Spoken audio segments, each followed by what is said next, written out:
blood trail. We found one. They were attacked.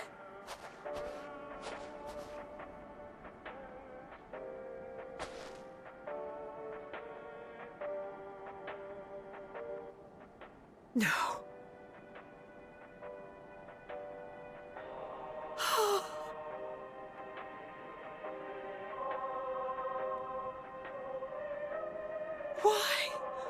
Why wouldn't they?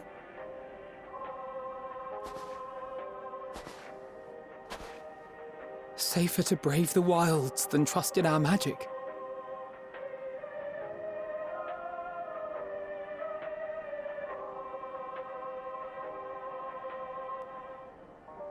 We should have... I should have...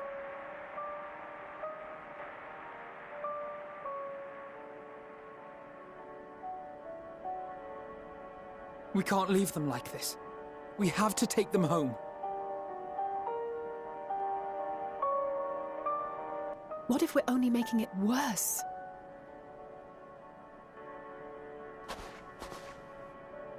Maybe we don't belong here, but neither do they. Not out here in the wind and the cold.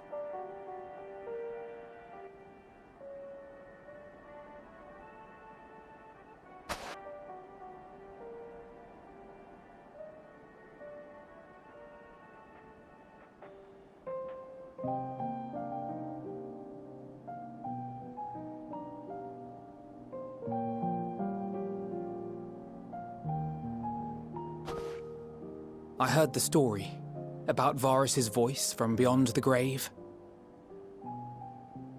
Of course, I didn't believe it, but Licinia and her sister did.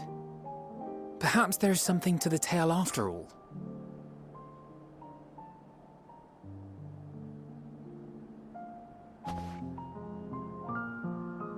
I want to understand, so I'm going to borrow this for a while, if that's all right. You had every reason not to trust us. We came as trespassers, invaders. But I pray that in time, we will be more than that to you. That we will find a way to help your loved ones. And see that no more children are left to freeze alone in the snow.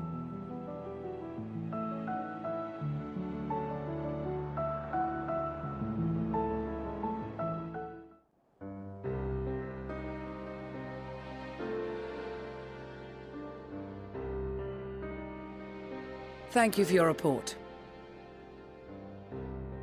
We shall inform the troops of these developments and instruct them to proceed with the utmost caution should they encounter any survivors.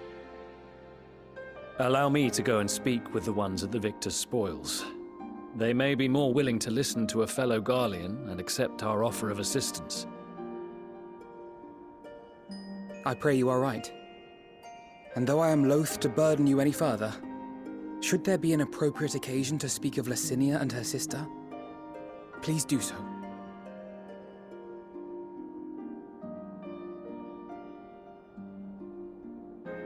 I am sorry to have put you through this.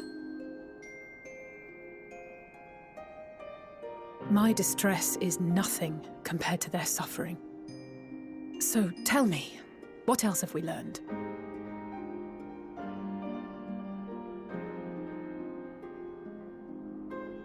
As you may have already heard, we have succeeded in curing the members of the Popularis, Maxima identified.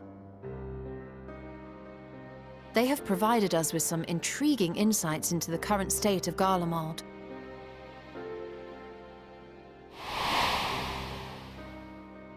The assassination of Emperor Varus was the catalyst for the civil war.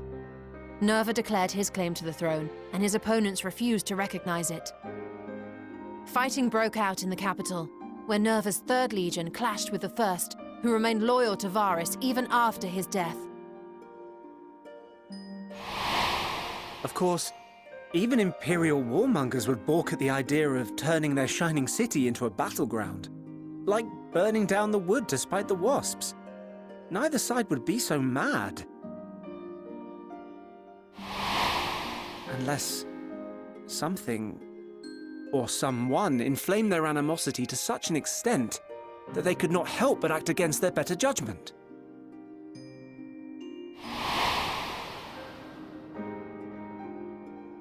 It brings to mind events at the Gimlet Dark, does it not? The Emperor's sudden withdrawal from the front line, specifically. Nerva and his father, Titus, Varus's then political rival, took advantage of rumors that Crown Prince Xenos had been possessed by a demon. Elidibus, what better way to disparage your enemies than with the truth, or a close enough approximation? Indeed. But before their accusations could be substantiated, many of Titus's followers were silenced. While some were merely stripped of their status, others died under curious circumstances. One after another, suddenly and suspiciously. Again, Elidibus. Like as not, he had a hand in it. No evidence was found to implicate Varus, certainly. Nevertheless, Titus, Nerva, and the Third Legion would have judged it a brazen attempt by the Emperor to rid himself of his political enemies. And then, in the midst of this growing turmoil, Varus Sosgalvus is murdered.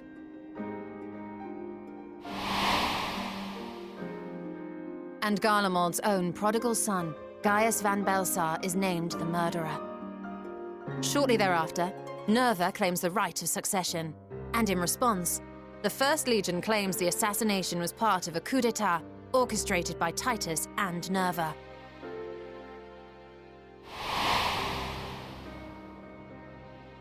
So no one is at fault, and everyone else is to blame.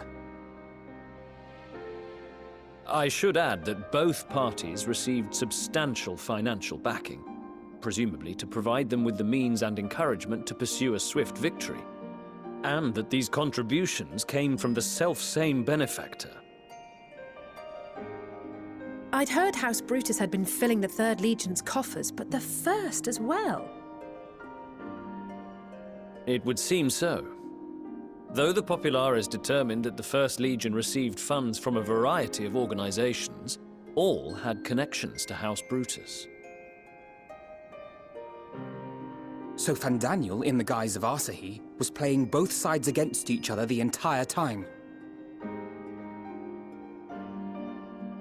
The information we gained from my friends does not end there.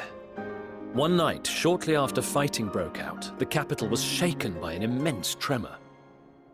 From that point onward, they have no memories, no recollection of any events, including our clash on the Magna Glaciers.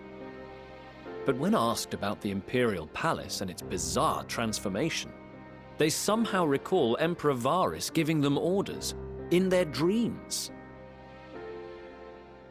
May the Tower of Babel stand as testament to the glory of Garlemald. This sounds awfully familiar. We have something to show you all.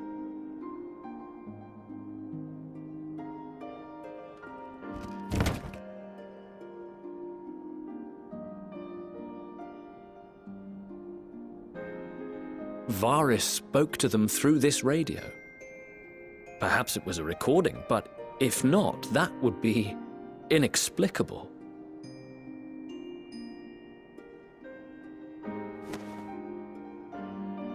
We are of one mind, then.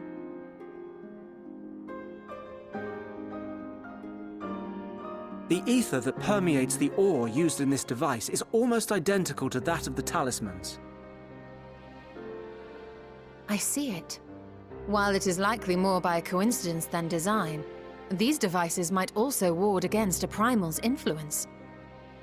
A picture is beginning to form. If the tremor felt throughout Garlemald was a wave of ether emitted by a primal, then while those within range would have been tempered, those huddled around a radio desperate for news concerning the Civil War would have been spared. No wonder Licinia kept it close. My friends! I must speak with you! A young man was caught trying to steal our supplies. He is a soldier of the Iron Men, we think, but one who has not been made thrall. Thankfully, Magni restrained him before blood was spilled. The stranger is outside, if you wish to ask him questions. I think we do.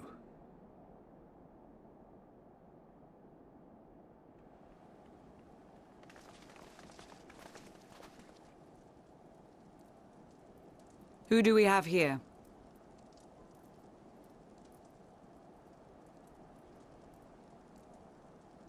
Garleans? Traitors to your homeland! Have you no shame?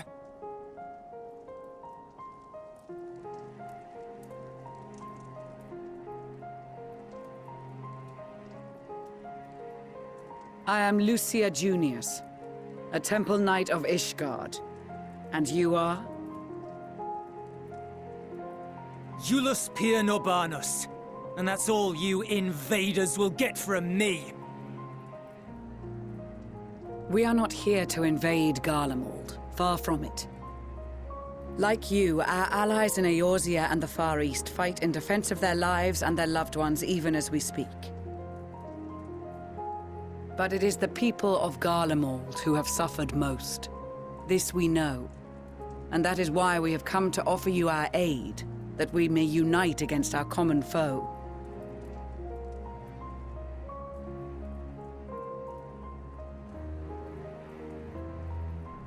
Whether you believe me or not, those are the facts.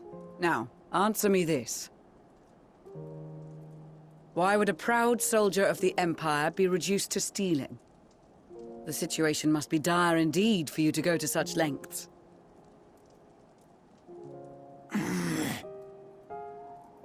If it is supplies you seek, we would gladly share ours, or turn a blind eye while you leave with your spoils. I will not negotiate. My commander will determine how to deal with you and yours. If you wish to treat with him, I will take you, but no more than 3.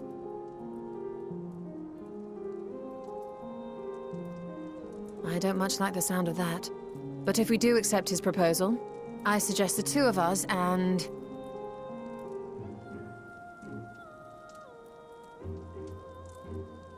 Please allow me and Alize to act as envoys. May I ask why? We have seen with our own eyes the hardships the Garleans face.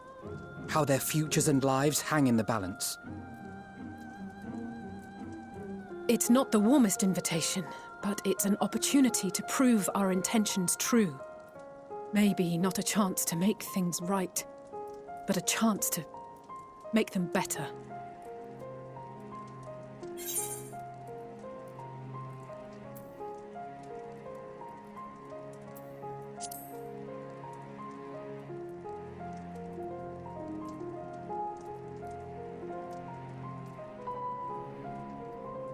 I can see that persuading you otherwise is a lost cause, but you will proceed with the utmost care.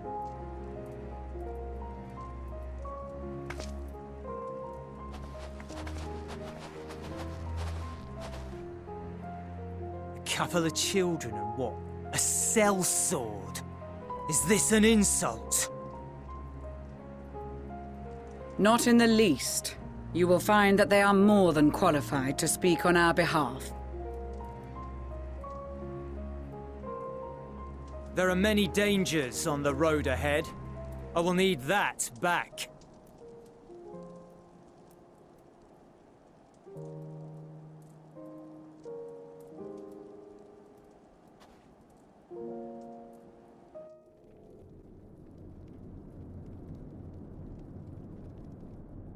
These are their chosen representatives.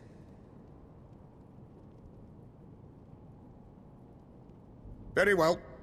Let us hear what they have to say. Yes, sir.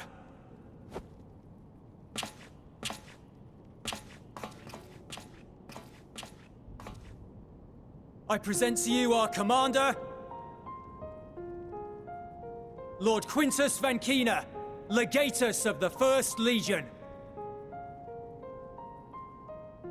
The first? I had no idea you had survived.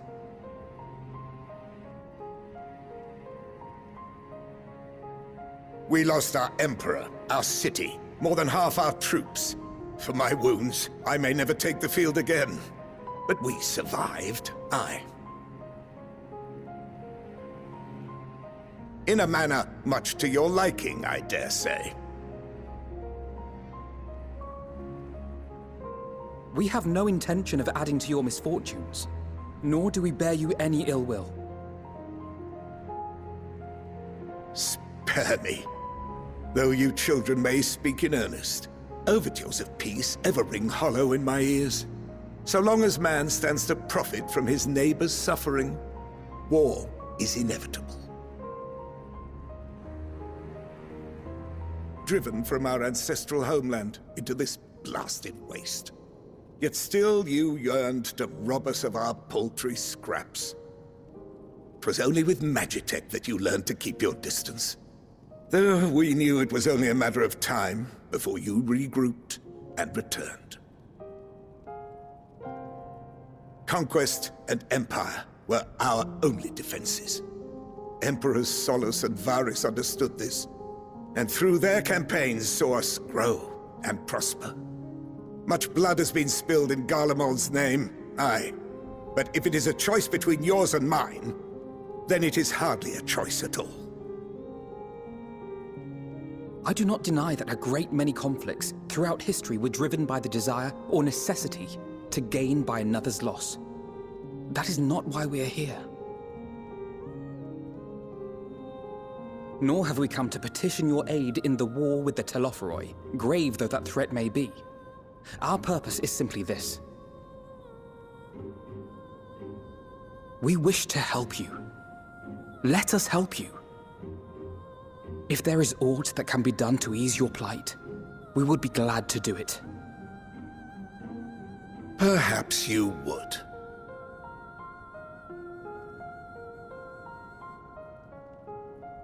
But regardless of the ideals you espouse, your leaders would not send an army into Garlemald if they did not stand to benefit. If we accept their aid, they will expect their efforts to be rewarded once the Telophoroi are no longer a threat. And after compensation and concessions, the great empire would be brought to heel. Her enemies rejoice at her downfall. Our third eye, a mark of shame. We won't stand idly by and let your people be humiliated. And we're not alone in that. We only want to make a difference, to make this world of ours better. Surely you can understand that.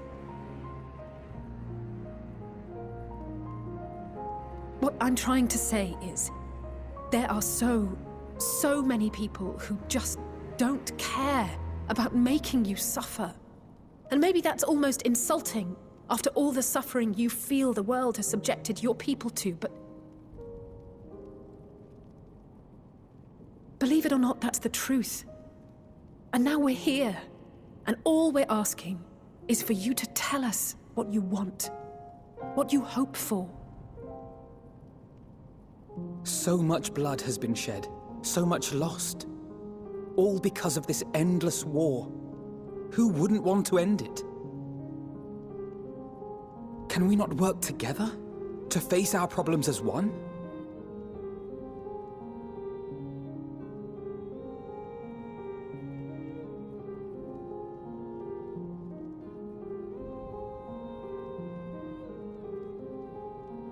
Answer me this, young peacemakers. If a world without conflict is your desire, why reject the unity and prosperity of Garlemald? Is it because we do not share your faith? That we do not share your heritage? That our ideals and virtues differ? That we cherish and hold in the highest that which you do not? Disparity is the root of discord, and peace built on compromise is flawed and fleeting. Happiness for one and all is a dream, and the reality is that to the victor go the spoils. That is why we Garleans will never submit nor surrender. For freedom and for pride, we will remain true to ourselves until the bitter end. That is my hope.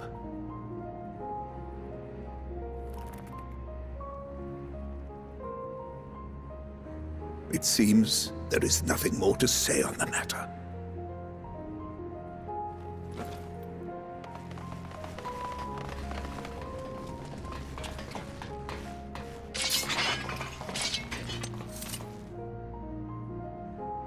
You will remain here while I decide what is to be done with you. Do not be alarmed. No harm will come to you if you cooperate.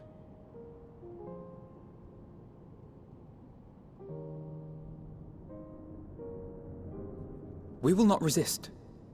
However, as your guests, I ask that we be allowed to speak with the other members of your group. As you wish. I had no intention of locking you up, as by dawn you would be frozen stiff and you're no good to me dead. You are free to move about the encampment, but there is one condition. Collar them.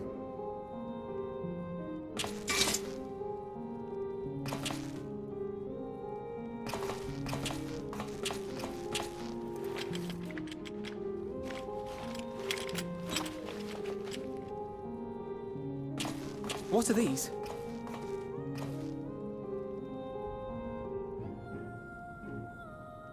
Incentive. You'll be watched at all times. Stray too far or act suspiciously, and we will administer a rather painful shock. Stop! Keep away from that one.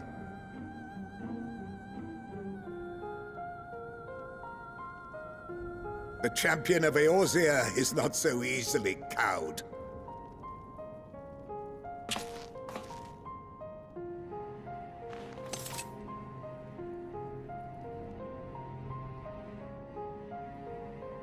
Even if she allowed herself to be collared, the shock would be no more than an itch. No. If she refuses to obey, we will activate the twins' restraints instead.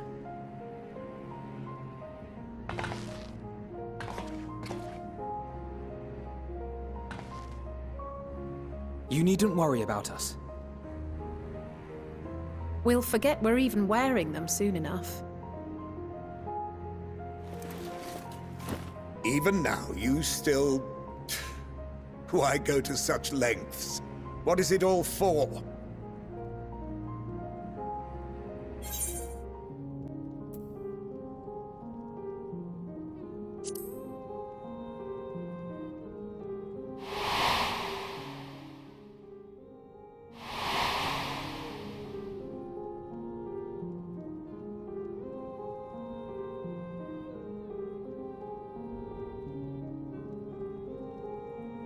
You are a curious one. A far cry from the merciless barbarian others paint you to be. You will be their warden. Take them away. Yes, sir.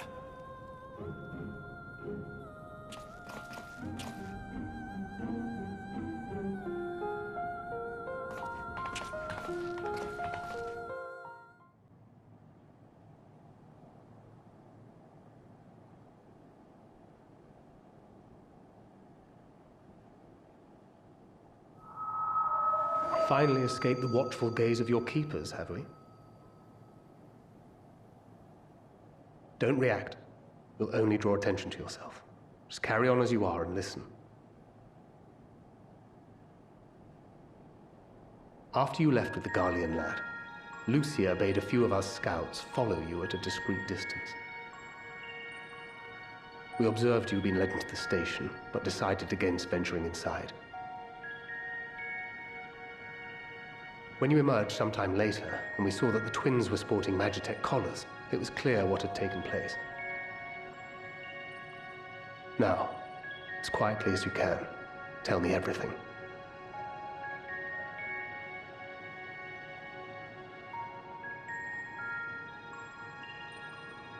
The Legatus himself, eh?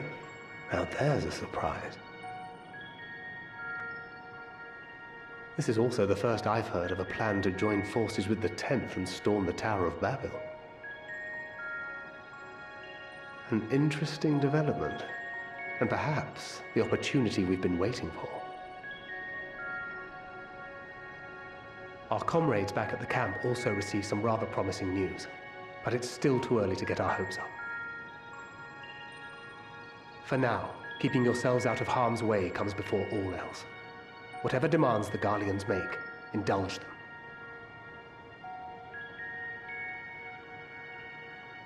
With luck, this will all be over soon. Until then.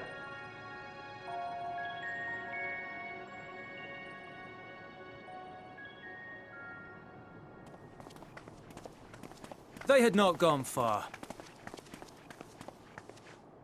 We searched high and low, but no luck, I'm afraid. I might have guessed you'd be the only one to find anything. I wasn't expecting much to begin with. Eventually, there will be nothing left out here for us to safely salvage. For now, this will have to suffice. We should return to the station.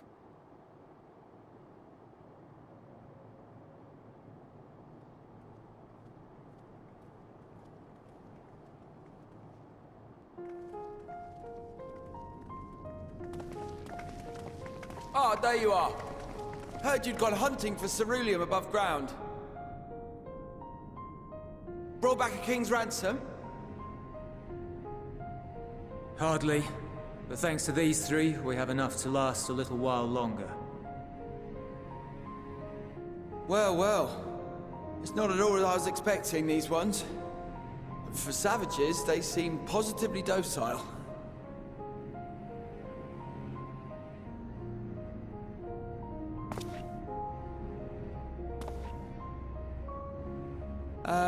It's a poor attempt at humor.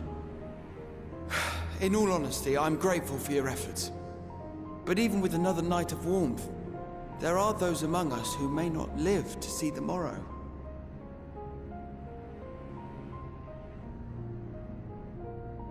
I trust your expedition was fruitful. Lord Quintus!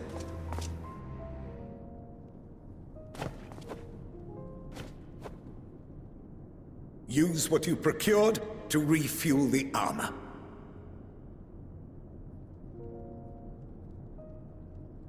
But, sir, what about the heaters for the camp?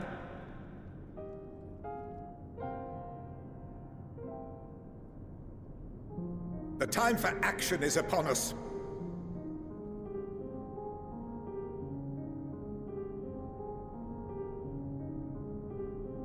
My men and I have matters to discuss. In the meantime, you are to wait here. Do not forget, you are being watched.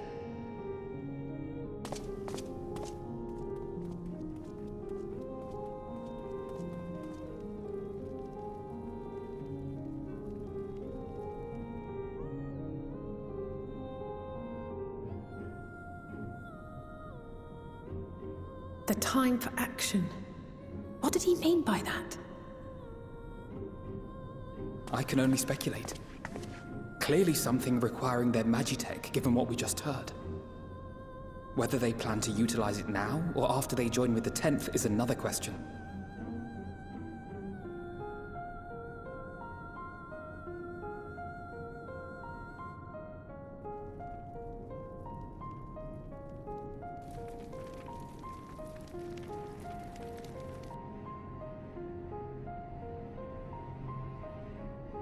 Will they ever escape this cold?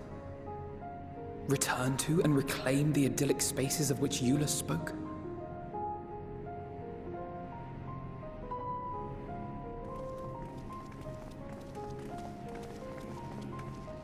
Finished your war, Council?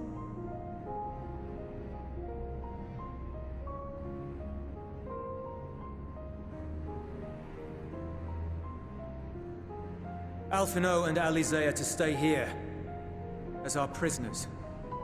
They will be released once your comrades have relinquished their supplies and withdrawn from Garlean soil. Until our terms are met, they will be detained at a separate location.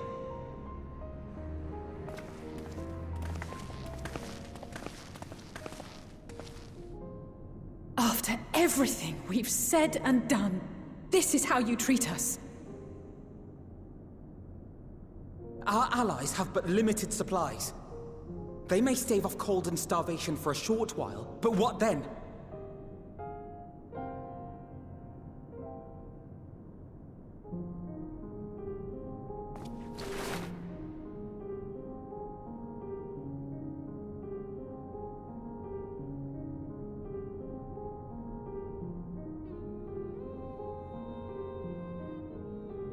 For now, keeping yourselves out of harm's way comes before all else. Whatever demands the Garleans make, indulge them.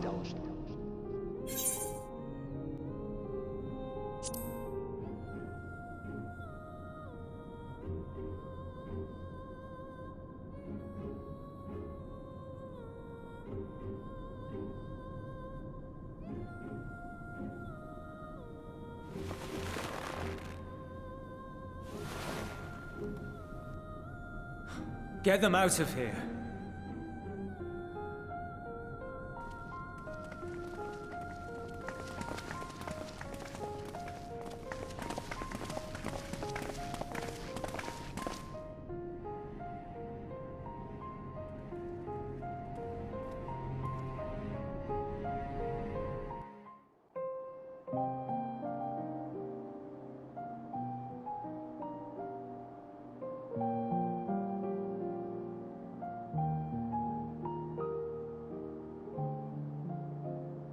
This is my home.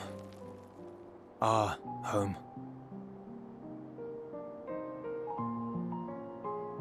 At least it was, until that night. I was with Lord Quintus when the capital fell, and thus spared. My family, who did not own a radio, were less fortunate. When dawn came, I made my way here. My parents, my little brother and sister, they were still inside. But they weren't themselves, and they tried to. And I had to.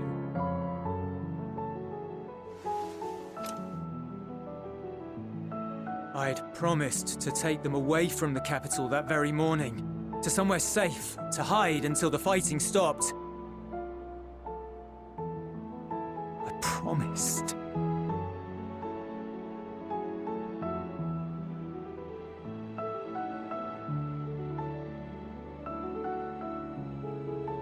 The Garlean flag bears a chain, the bonds between our countrymen. A red link at its center, the blood of the fallen. Our loved ones who lived and died for Garlemald.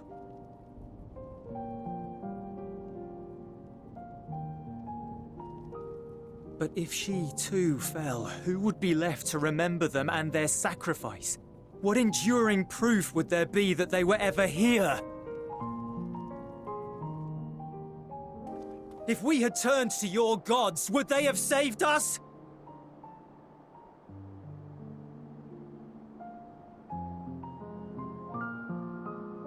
I'm sorry, forget I spoke. We should go.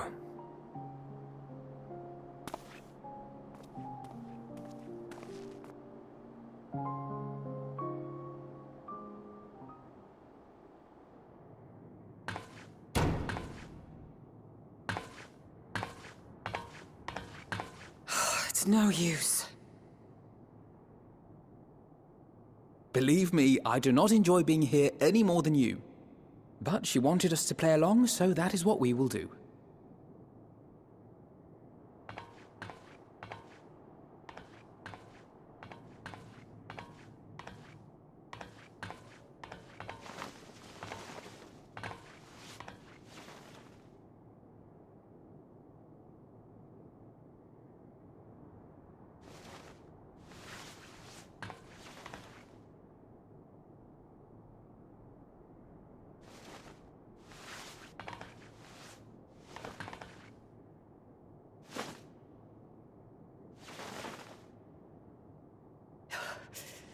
so cold.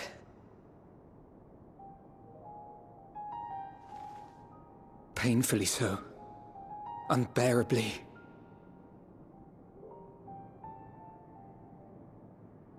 I've been thinking about what Quintus said. About why no one would accept Garlean rule. Irreconcilable differences. When coexistence isn't an option, only conquest remains. Varys at Gimlet said much the same. Only by uniting the world beneath a single standard would we rid ourselves of the Ascians.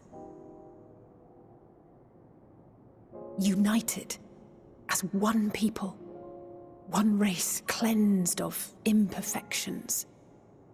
A cold and unforgiving vision. And when we fail to live up to their standards, what place is there for us in their world? But the truly sad, truly frustrating thing is how damnably similar it all is to the lofty ideals of Father and the Forum. Non-intervention. Always non-intervention. Protect our knowledge and our people, and to hells with the rest of you. And yet, I can see how it happened. Varys and Father looked to their elders for guidance and took their virtues as their own. But for this world was of their making. In who else could they place their trust? All of us lost in a sea of chaos, searching desperately for purpose and meaning. But it shouldn't just be an extension of another's. It has to be ours. It has to be. We all have a stake in this world. No one should be silenced.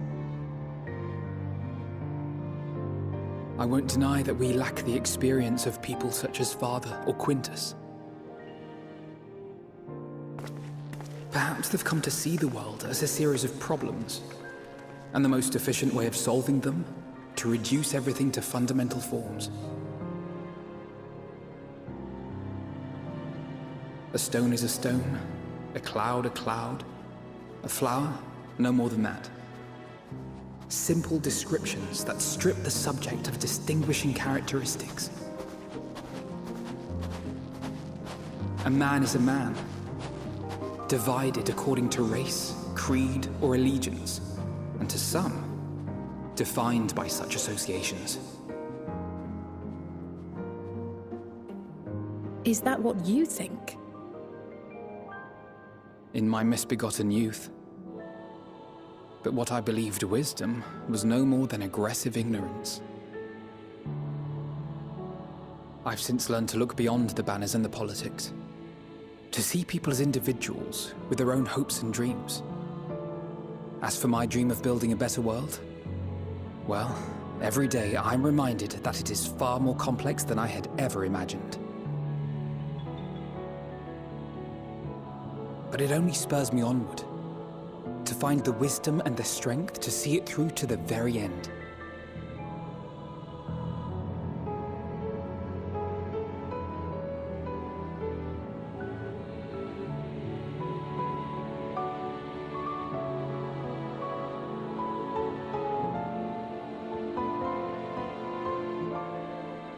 All of our supplies and an immediate withdrawal. These are your conditions? Demands. And you forgot about the airship. Once again, you will leave one behind. It will be used to return the prisoners. Their collars will be removed prior to the exchange.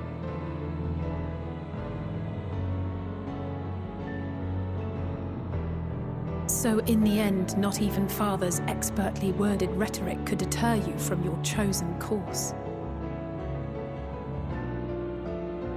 Huh? Not that I thought for a moment that it would. I've no love for violence, of course, but ours is a cause worth fighting for. I just wish he'd realize it too. Sometimes the only way to protect the ones you love is to take a stand, to refuse to suffer in silence. I want you to know I share your conviction. Whether it be on the battlefield or in the debating chamber, I won't back down. I guess what I'm saying is...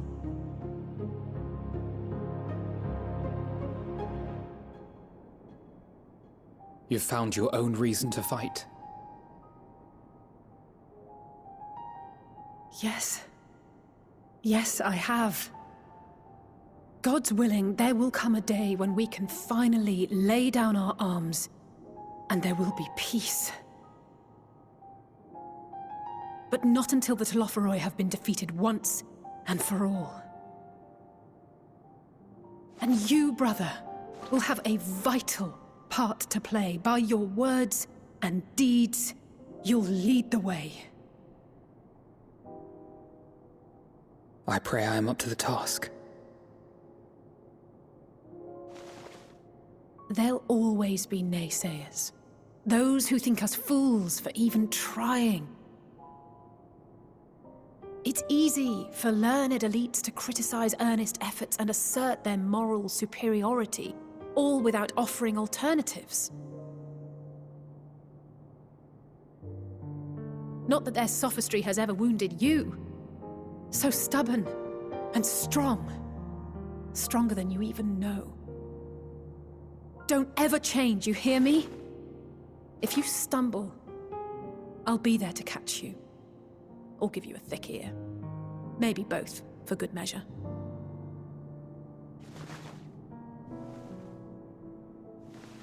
Thank you, Alice.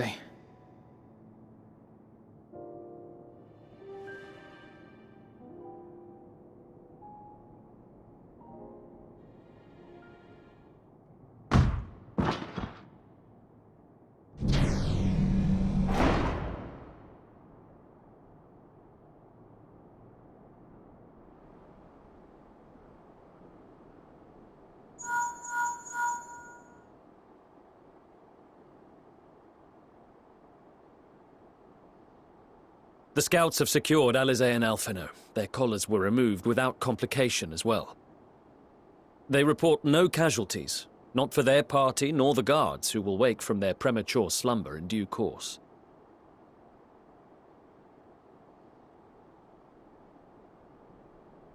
It would appear the situation has changed. I propose new terms. We have information that will be of great interest to Lord Quintus, and I wish to speak with him in person.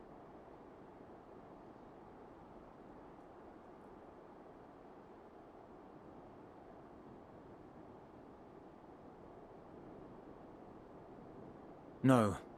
In the event you rejected our first proposal, we came prepared with a second.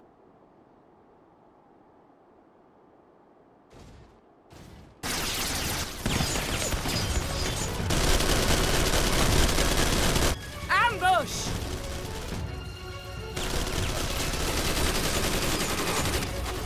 More are coming! Make ready!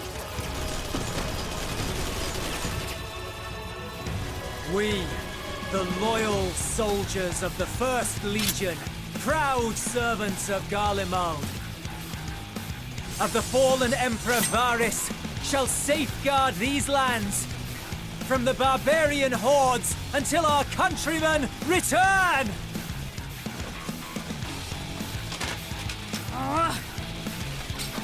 Stop, both of you!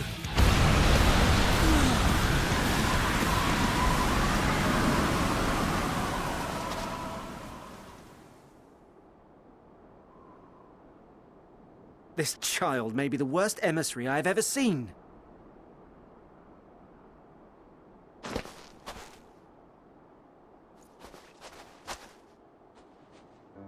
We received an urgent communication from the Grand Company of Eorzea. Envoys from the Imperial Army, led by members of the 10th Legion, came to Alamigo and requested an audience. They explained that their efforts to coordinate the reclamation of the capital with the aid of the 4th, 5th, 8th, and 12th had ended in failure. Communication between most legions has broken down entirely. Most of the 10th's conscripts have deserted, leaving their forces severely depleted. That is why, unable to continue the fight on their own, they and their allies turned to the Grand Company of Eorzea for aid. Lies! Every word! It is the truth, and I have not finished. The 10th has requested that we deliver a message to Lord Quintus. Have the ill stand down.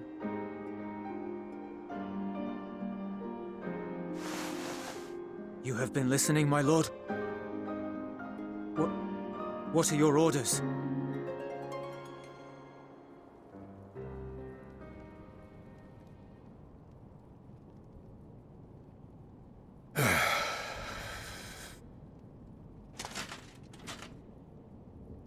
Inform her that we will honor the 10th's decision.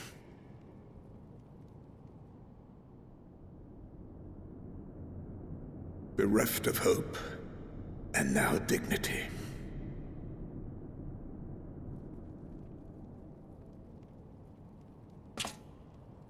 I release you from your duty. All of you.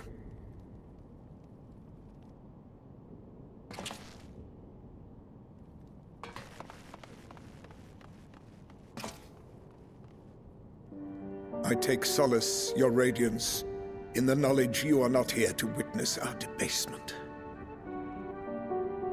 'Twas a grand, glorious dream we shared. Of a world united, of peace and prosperity.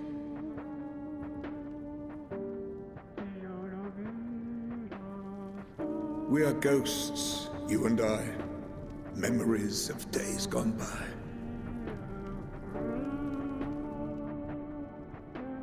Bonds forged in blood that I will not see tarnished.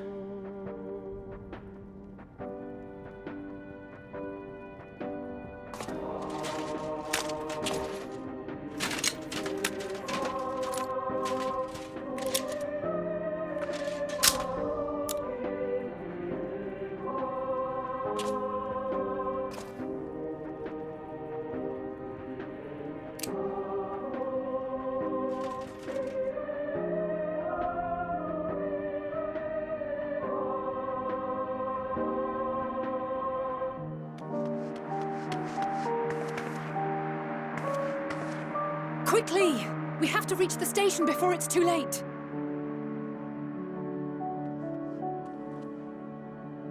If there is still a chance that Quintus will agree to a truce, we must take it. I just hope we get there before he and his men do something rash.